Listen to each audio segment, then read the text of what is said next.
we want to get away from pain. That's normal. Oh, if you're poking me, I'm going to move away from you because I don't want to be poked. Well, for whatever reason, we choose or we have the opportunity to choose our pains.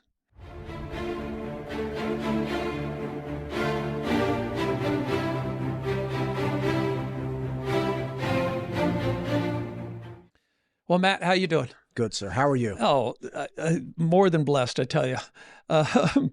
It's interesting how life is. I'm recalling, we share stories about our kids and stuff, and I was talking to my son. I think this phone call was probably when he was a freshman, and I said, tell me about some of the kids you go to school with, and tell me about your classmates and that kind of thing. And he made the most interesting remark. He said, Dad, I go to school with some really smart people that don't know how to make decisions. And I said, what do you mean? He said, well, I think, because my kids, I raised them. I never told them when to go to bed. I never told them when to get up. I never told them when to study. I never told, when they were going out with friends in high school, I never told them when they needed to be home, because I wanted them to make those decisions. I wanted them to learn, because at some point, no matter how careful you are as a parent, you're not going to be around. And if you can't give that freedom to your kids to make those decisions and trust them that they're going to make good decisions, then we're 10 years behind. We should have been doing something 10 years before that. And that's what came out. My son went to a very expensive private school. And obviously he went to school with kids from very successful families, very complete families, very loving families. But these kids had never been taught to make their own decisions. They'd always been told by successful parents. They'd always been guided. They'd always been pushed in the right direction. They'd been told, in high school, they'd been told when to come home at night. Well, I would ask my kids, instead of saying, telling when to come home, what do you have going on tomorrow? When do you want to get started? That kind of thing. Okay, I'll see you when you get home. And never told them when to study. My daughter is a sophomore. I can brag a little bit in college. She's never seen a B in her life. Okay. My son, I think, has gotten 3 Bs after having gone through, high school and 4 years of college. I never told him once when to study, but it was because we talked about what benefits you get from studying. And we talk about this concept of pain, where life sucks. Life's difficult. Life's hard. God, isn't that the truth? And, the sooner we accept that, and the sooner we decide, we want to get away from pain. That's normal. Oh, if you're poking me, I'm going to move away from you because I don't want to be poked. Well, for whatever reason, we choose or we have the opportunity to choose our pains. Well, do you want to make good decisions and come home on time at night? Or do you want to stay out late and suffer the next day? Right. Maybe not be ready for school, and that maybe not be, as we get older, maybe not be ready for work. Or do we want to make that decision early on and say, okay, I'll accept the pain of coming home a little early, leave my friends, not being there. I grew up in a household that said, my dad's favorite saying, or one of them, he had a lot of them, nothing good happens after 10 o'clock at night. Again, very true. And, you stop and think about it and you go, yeah, you're probably right. But anyway, this concept of, we're going to make mistakes. We're going to have pain in our lives. What pains do we want? For my kids, I taught them to think about those things and to choose what pain you want. If you want to get good grades, what are you going to do? You're going to have to sit down. You're going to have to buckle down and study. And you're going to have to find time to be away from your friends, to be away from fun things, and study. And actually focus on something, turn off the music, turn off the video games, turn off whatever, and actually focus. So we get to choose our pain in all aspects of our lives. You know, one of the things I had weight loss centers throughout the country. And you say, okay, being overweight is difficult. It's hard. Dieting and losing weight is hard. You know, this comes from Arnold Schwarzenegger. I'm not going to take credit for it. Can you try to do his accent? Yeah, no. It's hard. My brother could, but no, I can't be the Australian or Austrian giant. Or what do they call him? Austrian tree or whatever. Anyway, sure. He would say, being overweight's hard, working out's hard, choose your hard. And there's so many aspects of that. If you want to get good grades, it's hard. If you don't study, and you know, that makes it hard too. There's consequences there. Right. Choose which hard you want. And we've got these choices throughout our lives. When, you know, I talk about investing a lot, and you know, I handle a lot, well, I don't now, but had my securities brokerage and handle a lot of people's investments. And we talked about, you know, how do you make those investments and that kind of thing. Well, in order to make an investment, you have to have saved some money. Well, saving money is hard. Being broke is hard too. Which one of those two do you want? And so when we look at this, you know, I take some pride in being relatively fit at 64 years old. Working out's hard. Okay, I'm at the gym every morning at 5:30. I get sore. Sometimes I get injured. I'll have, you know, sore muscles. Things hurt after working out. There's some pain involved. That's hard. But if I don't work out, you know, what ensues? I don't want to lose my muscle mass. I don't want to be weak. I don't want to be overweight. You know, so we have these choices to make. And go ahead. I don't mean to interrupt. I'm just, as you're going through these, and again, I agree with all of it. The question that I kind of have, that I think this comes down to is, do you think, I think cognitively people can wrap their heads around this. They're like, yeah, being overweight is hard, working out is hard, like pick your hard. But the right or the better decision that we would all say, okay, we'll work out instead of being overweight, requires a degree of self-inflicted discomfort immediately, and then just eliminates something later on. It eliminates a hardship. So you don't even necessarily get anything positive out of it. Yeah, you could say, hey, I think positively of myself because I'm in shape. I look in the mirror. I feel better about myself. Great. But all of these things require self-inflicted hardship at the onset, right? Don't eat that thing. Okay. Yeah. And you're not happy that you're not eating that. You're stopping yourself from eating the cake. The flip side of that is you eat the cake and you're happy right now. Right. Yeah. So it always comes down to making the decision is a self-inflicted hardship. And people just go for the thing that actually is much more tolerable, which is like, I kind of want a bite of the cake, or like, I kind of want to stay out a little bit later. Right now. You're hitting on something in neuroscience. It's called cognitive dissonance. Okay. Cognitive dissonance means that you know what's right, but you do something different.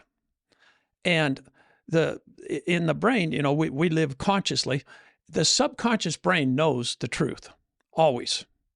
So when we do something that doesn't agree with our understanding of the truth, that creates cognitive dissonance. It creates a stress in our lives.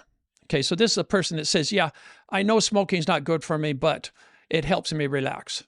I know drinking alcohol is not good for me, but my friends all do it, and so I want to do it. I know I should go work out, but you know, I've got other ways of spending my time. So when we have these diametrically opposed views, we know what's right, but we do something different. That causes not just problems that we have to deal with then, but it causes inflammatory processes in our bodies. It causes destruction and problems in our organs. This is what brings on heart disease. This is what brings on strokes. This is what brings on heart attacks.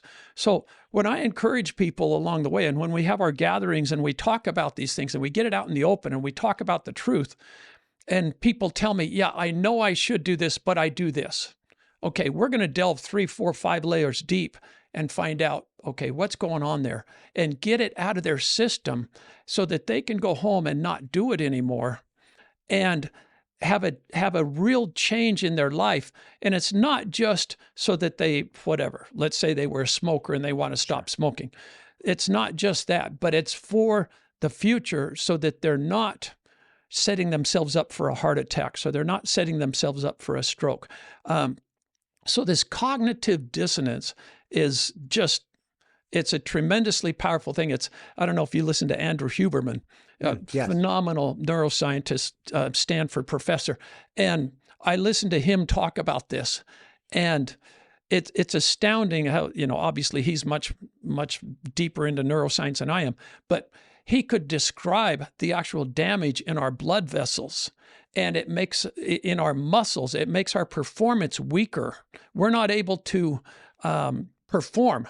He's worked with some amazing sports psychologists, and when athletes, because athletes can kind of do whatever they want in terms of food. Right. Obviously, the good ones have good nutrition, but they can get away with not, I eat whatever I want. I don't gain weight because I work out 6 hours a day or whatever.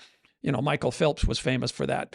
He needed 20,000 calories a day. Yeah, he'd put down 2 large pizzas, as a starter. Yeah. So, but what these sports psychologists do, and what Andrew Huberman was talking about, was they would improve their performance without changing anything else, just by getting rid of cognitive dissonance.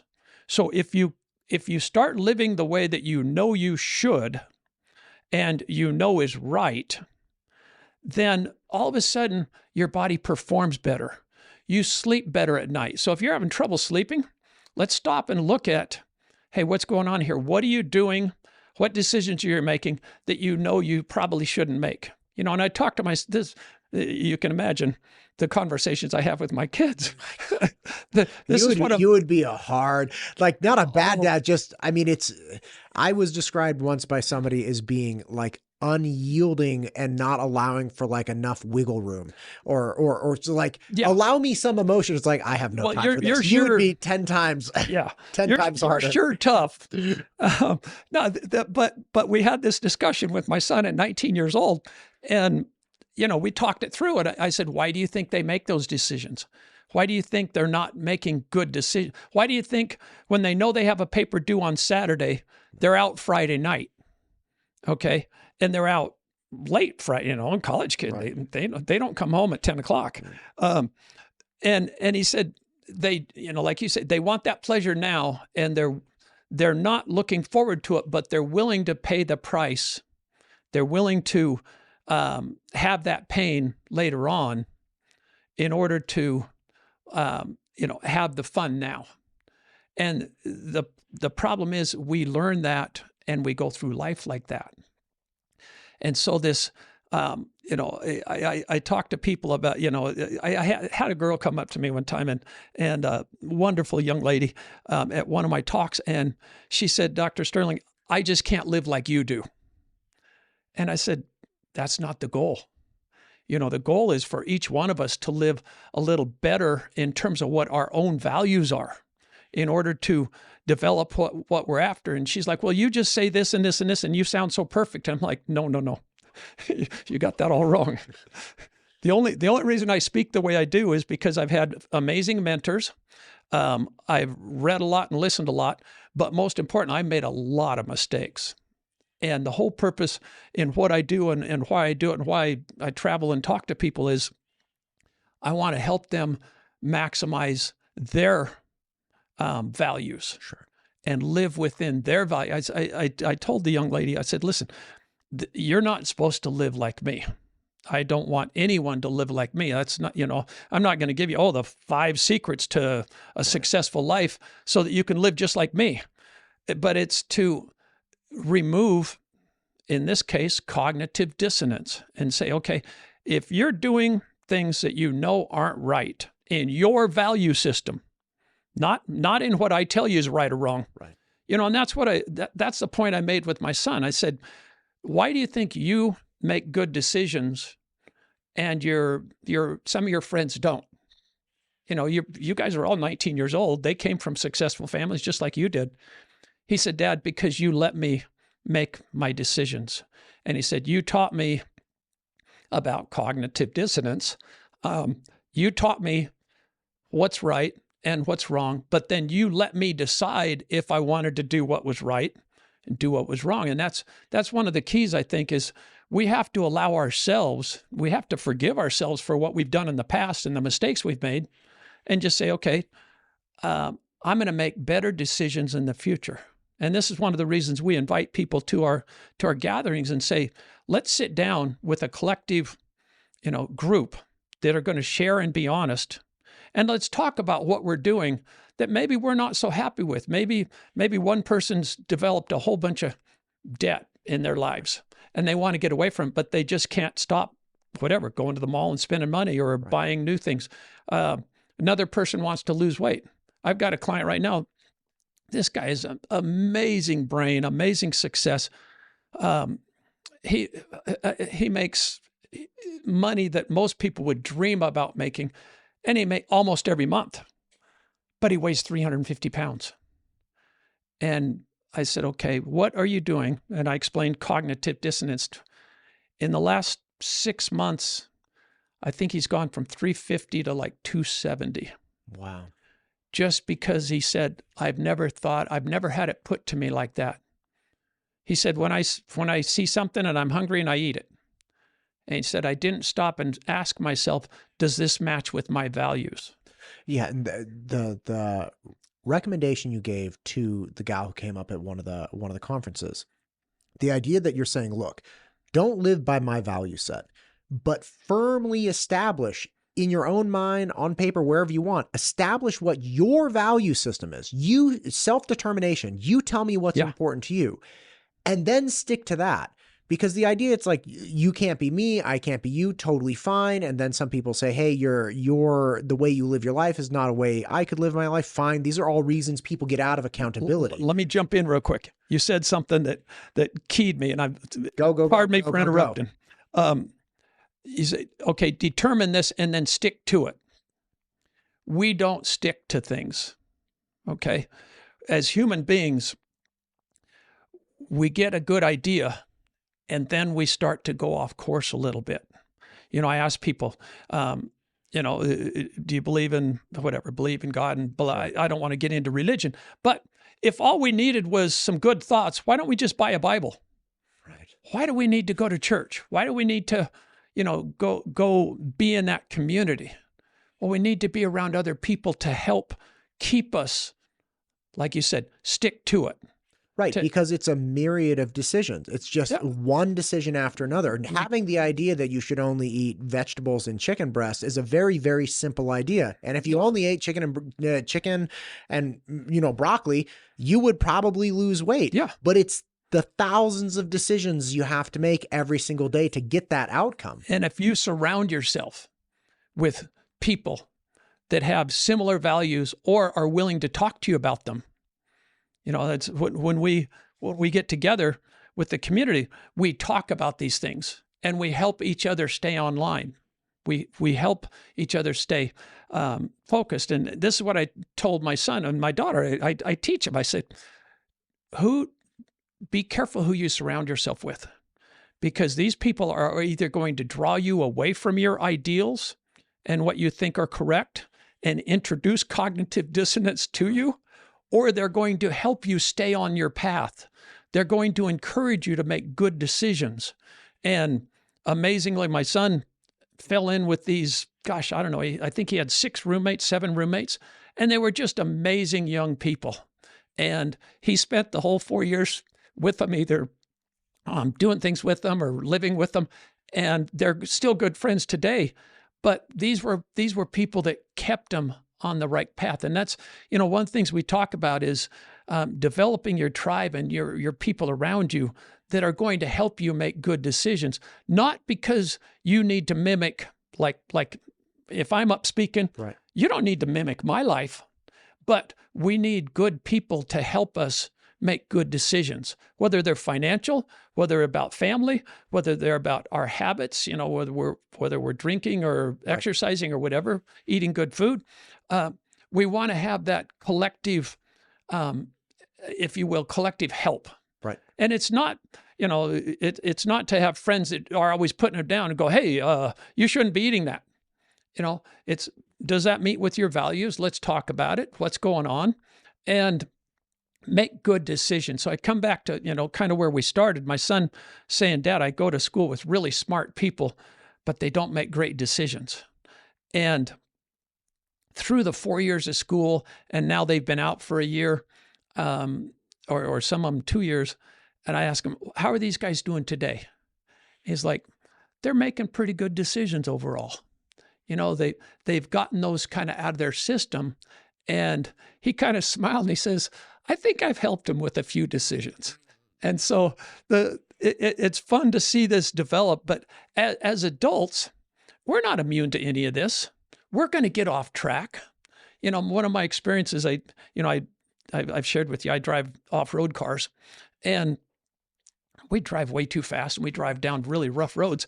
Well, my first experience, I was a crew member for this race, and the driver got food poisoning the night before the race. And it was kind of like, well, gosh, we're out here. We've spent all this money. We've got this. I guess we're not going to drive. We don't have a driver. And I was like, I'll drive. And so, long story short, I got buckled into the car. And the last thing the crew chief tells me, we're getting ready to line up. And he said, don't let it get out in the weeds. And that's, in off-road racing, there's somewhat of a course. Sure. It's not smooth. It's not friendly. It beats the heck out of your equipment and breaks a lot of stuff. A lot of times the guys that win the race are just the guys that finish. But if you get off that course, then you're getting into you're getting into big rocks, you're getting into big logs, you're getting into big bushes, you're getting into ravines that break stuff quickly and hurt the stuff. So the idea, don't let it get out in the weeds. When we talk about making good decisions and we talk about cognitive dissonance, realize we all make mistakes. We all like to take back some things. But if we have a group of people around us that are helping us, they're either pulling us into those bad decisions and pulling us out into the weeds, or they're helping us stay within our boundaries. That's why we go to church instead of just buying the Bible and reading it.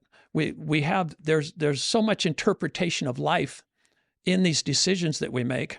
And sometimes we're going to get off and we're going to talk ourselves into things. Our conscious mind, we're amazingly smart people. We're going to consciously make up thoughts and decisions that our subconscious mind's going, nah, I'm not buying that. But we're going to go with it unless we have friends that maybe bring us back in line. Yeah. And one more point about your off-road racing. As painful and as difficult the course as it's designed may be, it's way worse getting off course. Oh boy. Like, it's not easy just finishing, but it's way worse if you get off course. Absolutely. And that's, again, I go back to my dad's sayings. He said, the best way to have a healthy lawn is to have a healthy lawn. The best way to stay in shape is to stay in shape. And what he's saying is, don't let yourself get overweight. Don't let yourself, you don't want to say, oh, it's been 4 years since I broke a sweat. Right. Stay in tune and keep yourself on course. Don't let yourself get out in the weeds. And when we find ourselves out there for whatever reason, and there's lots of different reasons we get off course, it's having that group of people that are going to help us come back on course, and be truthful with us. We talked last week about, or whenever it was, about seeing a friend that we hadn't seen in a long time and he'd gained 50 or 60 pounds. Well, do we want somebody that helps bring us back on course and say, hey, gosh, you don't look as good as last time I saw you. Let's sit down and talk about it. Or say, hey, great, how's things going? How are your kids? Oh yeah, let's have lunch next week, and just kind of gloss over it. So getting back to this, choosing our pain.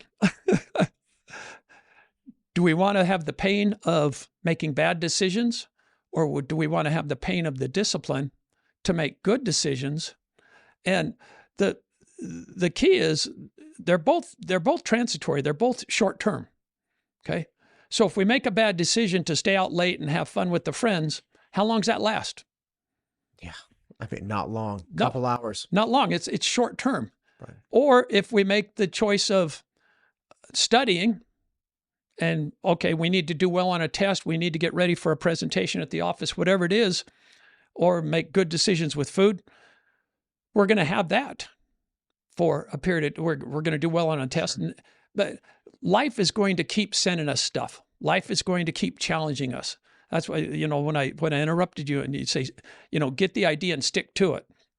We're going to get the idea and stick to it and stick to it and stick to it and stick to it. And hopefully we're going to have people around us that help us stay on course. That's great. Yeah. So anyway, plug the gatherings. I'll always talk about getting people together. I love getting together in small groups. And we do it around the country. Our last couple have been sold out, but if you have a chance to come to our gatherings, be wonderful to have people. And we have just such a collective group of amazing people, and we work out real life problems in real time, and people can go back and say, okay, I'm more ready to face the future. I'm more ready to make good decisions and get rid of that cognitive dissonance, whatever it happens to be. Right. So, Awesome. Thanks for having me, Matt. Thank you.